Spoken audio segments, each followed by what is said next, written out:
Hi students, welcome to lecture 2 of chapter 3, that is human reproduction. My name is Shubham Kaushik. I am senior biology faculty at PP Savani Center for Excellence. So, in first lecture, we have started male reproductive system.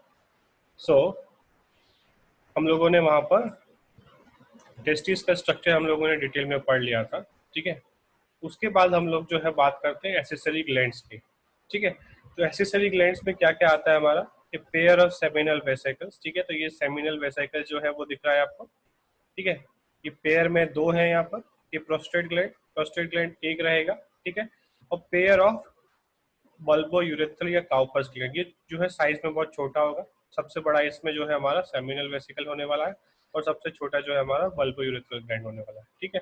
तो हमारे पास ये तीन जो है accessory glands हैं, ठीक है। तो ये जो है क्या बनाते हैं, ठीक है। हम लोगों को देखना, their collective secretion is called a seminal plasma, ठीक है। ये तीनों मिलके एक फ्लूइड बनाते हैं, ठीक है। ये तीनों मिलके एक फ्लूइड बनाते हैं जिसको हम बोलते हैं सेमिनल प्लाज्मा, ठीक है। It is rich in fructose, ठीक है। इसमें जो है ये बहुत इंपॉर्टेंट क्वेश्चन है, it is rich in fructose, calcium and enzymes, ठीक है।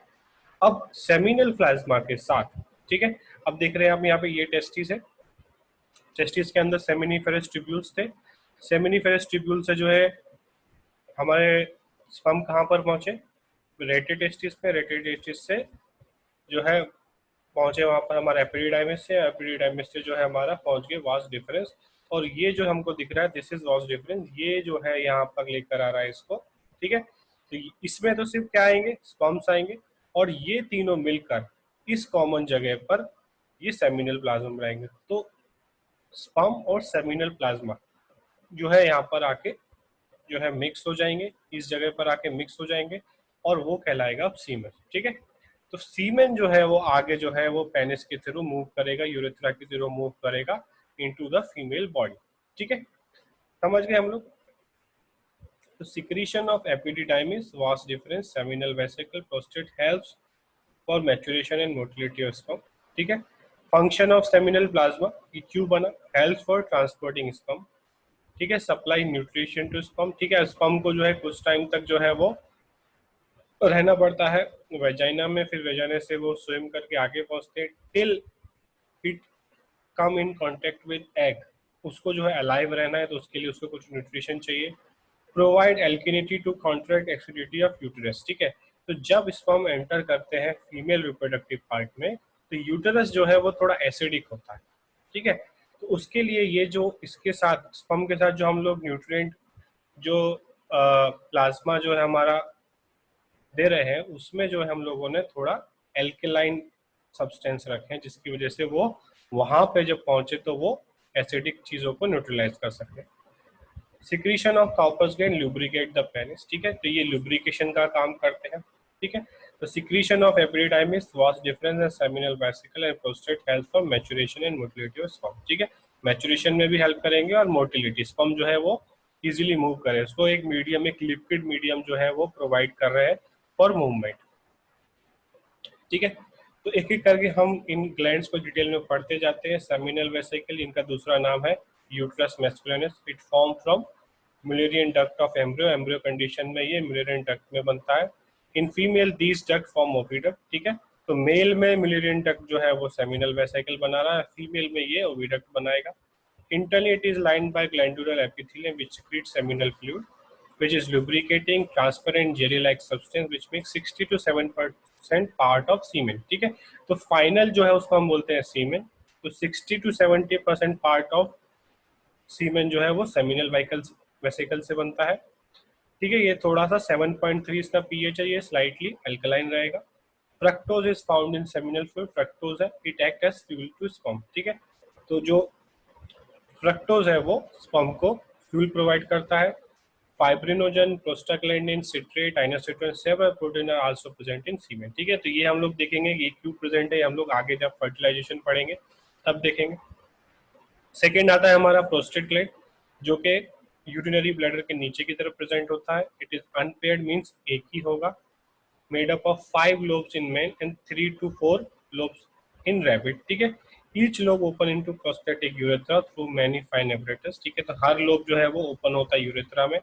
It secretes slightly alkaline prostatic fluid, which is milky, thick, sticky और jelly like. It makes 30% part of semen. तो 60 to 70% पार्ट जो है वो सेमिनल वेसिकल बना रहा है, ठीक है, और 30% पार्ट बना रहा है prostate. And help in sperm activation, ठीक है, तो ये स्पर्म एक्टिवेशन में रोल प्ले करेगा. In the secretion of prostate gland citric acid, calcium, phosphate, clotting enzyme and profibrinolysin are present. ठीक है, ये बहुत इंपॉर्टेंट है कि इनमें क्या क्या प्रेजेंट है, ये सबसे इंपॉर्टेंट क्वेश्चन है. जैसे सेमिनल वेसिकल्स में ये सारी चीजें प्रेजेंट थी, फाइब्रिनोजन प्रोस्टाग्लैंड में ये सारी चीजें. उसी तरीके से प्रोस्टेट ग्लैंड जो सिक्रेट कर रहा है उसमें ये सारी चीजें प्रेजेंट. ठीक है, तो यही क्वेश्चन इस चैप्टर में से बनते हैं कि सेमिनल वेसिकल में क्या क्या होता है, प्रोस्टेट ग्लैंड में क्या क्या होता है. आगे चलते हैं. Secretion of prostate gland combines with secretion of seminal vesicle. तो 60-70% पार्ट सेमिनल वेसिकल का आया, 30% यहाँ, ये कंबाइन होंगे. So the semen get coagulated. ठीक है, तो in the coagulated semen the mobility of sperm is reduce. तो ये जब दोनों कंबाइन होते हैं फिर coagulated fluid like structure, jelly like structure बनता है और उसमें स्पर्म जो है मूव नहीं करता. ये जानबूझ के किया जाता है. स्पर्म को जो है मेल बॉडी के अंदर ज्यादा मूव नहीं कराना है, उसे इनएक्टिवेटेड कंडीशन में रखना है. जब वो फीमेल बॉडी में पहुंचेगा तब उसको एक्टिवेट करना है, तब उसको जो है स्विम करना है. ठीक है, तो उसका एनर्जी वेस्ट ना हो मेल बॉडी के अंदर, तो ये जो है मोबिलिटी ऑफ स्पर्म को रिड्यूस किया जाता है. ठीक है, जिससे उसका एनर्जी कंजर्व रहे और वो एनर्जी वो यूज कर सके to reach egg cell in female body. After some time, due to fibrinolysis, semen again liquefies, and in this semen, now the sperm can move. ठीक है, तो कुछ टाइम के बाद फाइब्रोनोलाइसिस की वजह से वो जो है हमारा स्पर्म लिक्विफाई हो जाएगा और स्पर्म जो है वहां पर अब मूव कर सकते हैं. थर्ड है हमारा Cowper's gland. It is a pair of gland, ये भी पेयर में होगा, lateral side of urethra. It is also known as bulbo urethral gland. It is situated in membranous part of urethra and open into penile urethra. ठीक है, तो एकदम penis के जो एकदम पीछे वाला पार्ट है वहां पर ये रिलीज करेगा. It secretes transparent slimy jelly like fluid. It is slightly alkaline. ठीक है, तो ये भी अल्कलाइन होगा. It destroy the acidity of urethra and cleans it for the movement of sperm. ठीक है, तो इसका काम है कि जो स्पर्म और जो सीमन पीछे से आ रहा है, ठीक है, स्पर्म कहाँ से आई, टेस्टिस से. ठीक है, उसके बाद सीमन का 60-70% पार्ट वेसाइकल, सेमिनल वेसाइकल से, और 30% पार्ट प्रोस्टेट. तो अगर हम लोग देखें यहाँ पे डायग्राम में, तो यहाँ से जो है स्पर्म आ रहा है, ठीक है, यहाँ से 60-70% पार्ट ऑफ सीमन, और यहाँ से जो है हमारा 30%. तो यहाँ पर आते आते यहाँ तक पहुँचते पहुँचते 100% सीमन तैयार. तो इनका काम है, बल्बो यूरेथ्रल ग्लैंड का काम है कि आगे जो हमारा यूरेथ्रा, याद रखना urethra is common for urination as well as sperm movement. ठीक है, तो यूरिन में अगर कोई चीजें हैं एसिडिक है तो इसको जो है क्लीन करना पड़ेगा. तो इसको क्लीन करने का काम जो है वो इस काउपर्स ग्लैंड या बल्बो यूरेथ्रल ग्लैंड का है कि जब स्पर्म पीछे से आ रहे हैं तो उससे पहले वो रास्ता जो है यहाँ पे क्लीन कर दे. ठीक है, समझ गए. तो सीमन जो है वो sperm plus accessory reproductive gland fluid, जो ये तीनों रिक्रीट कर रहे हैं उसको जो है हम कंप्लाइंट सीमन बोलेंगे. वॉल्यूम जो है इसका कितना होगा, 3 to 4 ml. ठीक है, नॉर्मल स्पर्म काउंट एक इजेकुलेशन में अराउंड 20 to 120 मिलियन ये पर ml है. ठीक है, तो एक इजेकुलेशन में 3 to 4 ml होता है. तो अब अगर हम देखें 20 के हिसाब से तो 20 into 4 हम करें तो 80 मिलियन स्पर्म एक बार में रिलीज होते हैं फीमेल बॉडी में. ठीक है, इससे अगर इससे ज्यादा हो रहे हैं, ठीक है, तो ओलिगोस्पर्मिया. ठीक है, और अगर 20 मिलियन से कम हो रहा है तो हम बोलेंगे ओलिगोस्पर्मिया. और अगर बहुत कम हो रहे हैं या एब्सेंस हो रही है, स्पर्म प्रोड्यूस ही नहीं हो रहे टेस्टिस में, तो हम उसे बोलेंगे एजोस्पर्मिया.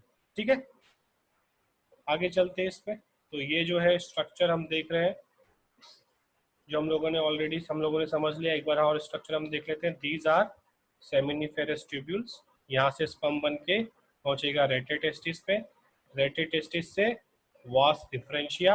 वास डिफरेंशिया से ये जो है वास डिफरेंशिया सारे मिलकर बनाएंगे एक ट्यूब लाइक स्ट्रक्चर जिसको हम बोलेंगे एपिडिडाइमिस. ये बहुत कॉइल्ड होगा, इसकी लेंथ 6 मीटर होगी ह्यूमंस में. ये आगे मूव करके जो है वो वास डिफरेंस में कन्वर्ट होगा. यहीं पर स्पर्म जो है बहुत टाइम के लिए स्टोर किए जाएंगे, यहीं पर मैचुरेशन भी होगा. और फिर ये वॉस डिफरेंस जो है उसे लेकर जाएगा आके, जो फाइनली वो यूरेथ्रा के थ्रू रिलीज होगा। ठीक है, समझ गए हम लोग। तो ये बेसिक स्ट्रक्चर है, जिसमें रेटिटेस्टिस आता है, वैसे एफरेंशिया आता है, एपिडिडाइमिस आता है, वास डिफरेंस आता है। ठीक है, vas deferens joins with a duct of seminal vesicle to form common ejaculatory duct। ठीक है, ये आगे जाके कॉमन हो जाता है। तो अगर हम पूछे रूट क्या है हमारा, सेमिनिफेरस टेबल से स्पर्म पहुंचे रेटिटेस्टिस, फिर vas deferentia, epididymis, vas deferens, common ejaculatory duct, urethra और urethral meatal. Urethral meatal means penis का जो लास्ट पार्ट है। ठीक है, तो इसके थ्रू हम लोगों ने पूरा स्पर्म जो है यहाँ पर प्रोड्यूस हुए, और ये फाइनली जो है यहाँ तक पहुंचे। यूरेथ्रल मीटल्स के बाद it will enter into female reproductive part. ठीक है, समझ गए हम लोग। आगे उसके बाद जो फोर्थ पोर्शन आता है मेल रिप्रोडक्टिव पार्ट में, दैट इज पेनिस, जो कि हम एक्सटर्नल जेनेटिलिया बोलते हैं। It is A copulatory organ. ठीक है, it is involve in the copulation or mating. It is made up of special erectile spongy tissue. When a spongy tissue is filled with blood, the penis erect. It is facilitate insemination। ठीक है, तो जब blood fill होगा penis में तो वो erect होगा और इंसेमिनेशन करेगा। The cone shape tip of penis is called as glans penis. ठीक है, तो जो आगे का पोर्शन है उसको हम बोलते हैं ग्लांस पेनिस या head of penis. It is covered by skin. ठीक है, इसके ऊपर एक स्किन है जिसको हम बोलते हैं फोर स्किन या प्रेप्यूस। ठीक है, तो यहाँ से हम देख रहे हैं दिस इज टेस्टिस, यहाँ से स्पर्म प्रोड्यूस हुआ, ये वास डिफरेंस उसको लेके आया, और यहाँ से जो है 60-70% पार्ट रिलीज हुआ, और ये कॉमन डक्ट बन गया। यहाँ पे जो है कॉमन रास्ता बन गया, यहाँ से भी चीजें आ रही हैं और यहाँ से स्पर्म आ रहे हैं। ठीक है, अब जो है प्रोस्टेट ग्लैंड जो है वो 30% पार्ट यहाँ पे रेडी कर देगा, तो यहाँ पहुंचते पहुंचते 100% सीमेन बन जाएगा। ठीक है, और जो है ये यहाँ इसके थ्रू जो है क्लियरली जो है वो पेनिस के थ्रू आगे रिलीज हो जाएगा। ठीक है, पेनिस का यहाँ पे डिटेल जो है स्टडी दिया हुआ है। It is a muscular tubular organ. ठीक है, आगे के पोर्शन को हम बोलते हैं ग्लांस पेनिस, जो कवर्ड होता है स्किन से, इसको हम बोलते हैं प्रेप्यूस या फोर स्किन। ठीक है, ए स्पेशल टाइप ऑफ सीविशियस gland is found on prepuce. Skin के ऊपर एक ग्लैंड प्रेजेंट है जिसको हम बोलते हैं preputial gland which secretes smegma. Removal of prepuce by surgery is called as circumcision. ठीक है, तो अगर उस स्किन को अगर हम लोग रिमूव कर देते हैं बाय सर्जरी, बाय कटिंग, तो उसको हम बोलते हैं circumcision. Prepuce is attached to the base of glans. ठीक है, तो जो प्रोप्यूज है वो हेड के साथ जुड़ा हुआ है एक इलास्टिक कॉर्ड के साथ, जिसको हम बोलते हैं फ्रेनुलम प्रोप्यूज। ठीक है, तो ये सारे क्वेश्चन जो पूछे जा सकते हैं कि प्रोप्यूज जो है वो ग्लांस के साथ, ग्लांस पेनिस के साथ किससे जुड़ा है, उसका नाम क्या है, तो हमको याद रखना है फ्रेनुलम प्रोप्यूज। ठीक है, आगे चलते हैं। कुछ एनिमल्स के पेनिस में जो है बोन प्रेजेंट होती है, उसको हम बोलते हैं ऑस पेनिस। एग्जांपल दिया हुआ वेल, बैट एंड रैट। ठीक है, the penis of opossum bandicoot is double branch. ठीक है, तो ये सारी चीजें जो है ज्यादा इंपॉर्टेंट नहीं है, ऊपर वाला पैराग्राफ ज्यादा इंपॉर्टेंट है, तो वो हमको याद रखना है। पेनिस है erectile copulatory instrument organ. Root of penis containing muscle is called as pleura. जो मसल्स है पेनिस की बैक साइड में या फिर जो लोअर पोर्शन है वहां पर, that is called as pleura. Penis consists of a long shaft that enlarges to form a expanded tip called as glans penis। ठीक है, बॉडी ऑफ पेनिस, अब ये बहुत इंपॉर्टेंट है, इसमें से बहुत बार क्वेश्चंस आए हैं। It is composed of 3 longitudinal cylinder mass of erectile tissue. ठीक है, तो इसमें 3 जो है सिलेंडर स्ट्रक्चर्स प्रेजेंट है, अगर हम लोग पीछे वाले डायग्राम में देखें। ठीक है, तो इसमें 3 है, जिसमें कॉर्पस कैवर्नोसम है और कॉर्पस स्पॉन्जियोसम है। ठीक है, जिसमें these are masses are right and left corpus, corpora cavernosa. ठीक है, कॉर्पस भी बोल सकते हैं, कॉर्पोरा कैवर्नोसा भी बोल सकते हैं, या फिर कॉर्पस कैवर्नोसा। तो ये इधर होगा और इस तरफ भी होगा, तो ये 2 होंगे, और सेंटर में होगा कॉर्पस स्पॉन्जियोसम। ठीक है, मीडियन कॉर्पस स्पॉन्जियोसम। ठीक है, तो 3 सिलेंडर लाइक स्ट्रक्चर पेनिस में प्रेजेंट है, 2 साइड में जिनका नाम है कॉर्पोरा कैवर्नोसा, और एक बीच में जो है वो corpus spongiosum. The 2 corpora cavernosa do not reach the end of penis. ये पेनिस के एंड से पहले ही खत्म हो जाते हैं। ठीक है, under the cover of glance penis. ठीक है, तो ये जो है साइड वाले कैवर्नोसा ये यहाँ पर खत्म हो गया, बट जो अंदर वाला है वो आगे तक आएगा, ठीक है। The corpus spongiosum continues further, it terminates, is expanded to the form of conical enlargement called glans penis। तो यही कॉर्पस स्पॉन्जियोसम आगे जाके थोड़ा जो है बल्कि स्ट्रक्चर बनाता है कॉनिकल, उसको हम बोलते हैं ग्लांस पेनिस, ठीक है। Throughout its whole length is transferred by urethra, ठीक है। इसके अंदर जो है कंटिन्यूसली जो है वो यूरेथ्रा हमको मिलेगा, ठीक है। ये कंटिन्यूसली जो अंदर है वो यूरेथ्रा होगा, ठीक है। तो हमें यहाँ पे इंपॉर्टेंट याद रखना है कि कॉर्पस कैवर्नोसम जो है या फिर कॉर्पोरा कैवर्नोसा वो दो होंगे, लेफ्ट एंड राइट, बट वो पूरे पेनिस में नहीं होंगे, वो ग्लांस के नीचे खत्म हो जाएंगे। कॉर्पस स्पॉन्जियोसम जो है वो एंड तक जाएगा और आगे जाके वो खुद ही वो है ग्लांस में कन्वर्ट हो जाएगा, ठीक है। समझ गए। The base of glans penis है प्रोजेक्टिंग मार्जिन कॉल्ड कोरोना ग्लैंडिस, ठीक है। तो बेस ऑफ ग्लांस पेनिस में कुछ मार्जिन प्रेजेंट है जिसको कोरोना ग्लैंडिस बोलेंगे। External opening of penis is called as penile और यूरेथ्रल मीटस, ठीक है। तो ये जो एक्सटर्नल ओपनिंग है वो हम कहलाते हैं यूरेथ्रल मीटस, ठीक है। यहाँ पे हम देख रहे हैं this is the urethral meatus, ठीक है। तो ये हम लोगों ने पेनिस का स्ट्रक्चर पूरा डिटेल में समझ लिया, ठीक है। इसमें जो भी पॉइंट है, जो भी मैंने यहाँ पर हाईलाइट किए हैं वो आपको नोट डाउन करने हैं और सारी चीजें यहाँ पर याद करनी है, ठीक है। समझ गए। तो ये जो है उसका सेक्शन दिखाया है, ठीक है। Erection of penis is purely vascular phenomena, ठीक है। इरेक्शन ऑफ पेनिस जो है वो ब्लड फ्लो के ऊपर डिपेंडेंट है और ये ऑटोनोमिक नर्वस सिस्टम के साथ इन्वॉल्व है, ठीक है। कंट्रोल जो है वो उसको ऑटोनोमिक नर्वस सिस्टम करता है। It occurs due to increase of blood supply due to dilation of penile arteries, ठीक है। आर्टरीज जो है डायलेट मतलब वो चौड़ी हो जाएंगी जिससे वहां पे ब्लड फ्लो बढ़ जाएगा, उसकी वजह से जो है हार्डनिंग होगा, ठीक है। एनलार्जमेंट हो जाएगा मसल का, ठीक है। During this time the muscles of pleura are relax, ठीक है। इरेक्शन के टाइम पे ये रिलैक्स्ड होंगे, बाकी टाइम पे ये जो है हमारे कॉन्ट्रैक्टेड रहेंगे, ठीक है। तो ये जो है अंदर corpus cavernosum left and right, उसके अंदर आर्टरीज है, ठीक है। और कॉर्पस स्पेंजियोसम जो है वो आगे तक आएगा और यूथ्रा में एंटर करेगा, ठीक है। इसमें जो है काफी वेन्स एंड आर्टरीज हैं जो यहाँ पे ब्लड फ्लो को लेकर आएगा और लेकर वापस जाएगा, ठीक है। समझ गए हम लोग।